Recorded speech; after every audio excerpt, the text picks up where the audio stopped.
So think about the fast-paced professional world for a second. We are completely obsessed with strategy, metrics, and, KPIs. We build these massive, complex dashboards just to track every single click, conversion, and workflow.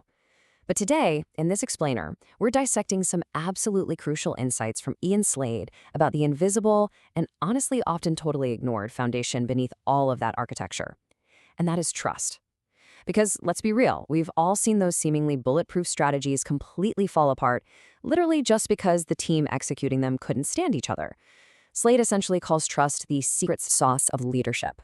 So we're going to explore exactly why that is, how a lack of it silently destroys high-performing teams, and how you can actively harness it to transform your own working environment. Have you ever caught that subtle, eye roll from a team member during a morning stand-up? Or maybe you've noticed that heavy, prolonged sigh when you announce a new company initiative? Yeah, it's tough. It is an incredibly uncomfortable reality to face. And often, as leaders, we just write this off, right? We say, oh, it's a bad attitude, they're tired, just a grumpy employee.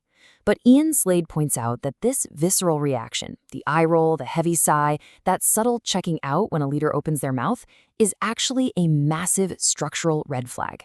It's a literal diagnostic indicator that you might have a deeply rooted trust problem. Think of it like this. When the foundation of a building starts to crack, that eye roll, that's just the dust falling from the ceiling.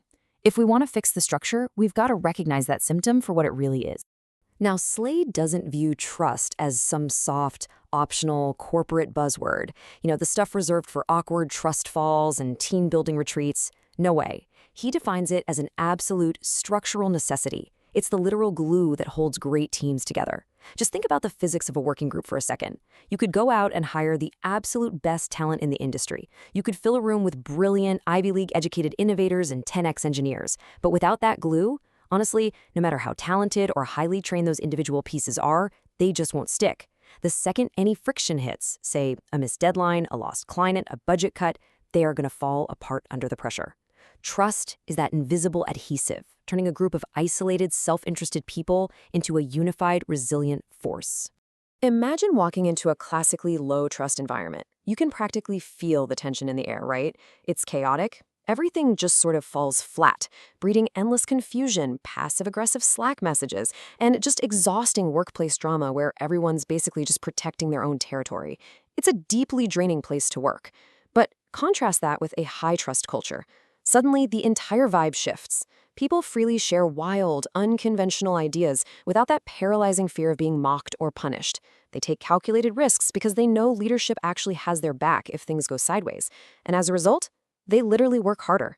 Trust isn't just about boosting morale or throwing a ping pong table in the break room. It is an economic multiplier inextricably tied to your team's output, innovation, and ultimate success. So if trust is this critical glue, how do we actually manufacture it? Because, well, it doesn't just magically appear out of nowhere. Slade gives us this remarkably direct 3-step toolkit. Number 1, listen more. And actually, scratch that. It doesn't mean just silently waiting for your turn to dictate. It means actively hearing your team and truly valuing their input. Number 2, keep your word. Now, in a corporate setting where priorities shift literally daily, this is incredibly hard. But reliability is the currency of trust. If you commit to removing a roadblock for your team, you've got to do it.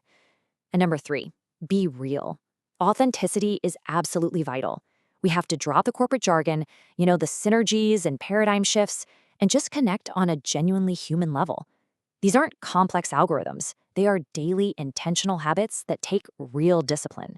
And this brings us to what should be the ultimate daily mantra for any effective leader. Trust first, results second.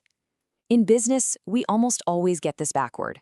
We push aggressively for the results, just assuming that trust and team cohesion will magically form as some happy byproduct of hitting our quarterly targets. We totally fall for the fallacy that winning fixes everything. But spoiler alert, it doesn't work like that. Winning might mask a toxic culture for a little while, but eventually the whole foundation crumbles. The foundation absolutely must precede the outcomes. If you want the explosive results, the bold ideas, the deep dedication, you have to put the hard work in to build the trust first. I really want to leave you with this final, provocative thought. If you prioritize trust first, what seemingly impossible results could your team achieve tomorrow? Take a moment to truly reflect on your own leadership style. Consider how applying Ian Slade's remarkably simple framework, listening actively, aggressively keeping your word, and just showing up as a real human being, could entirely transform your team's reality. Imagine eliminating all that confusion and territorial drama and instead unlocking a level of performance you didn't even know was possible. Start building that glue in your very next conversation and just watch what your team can build tomorrow.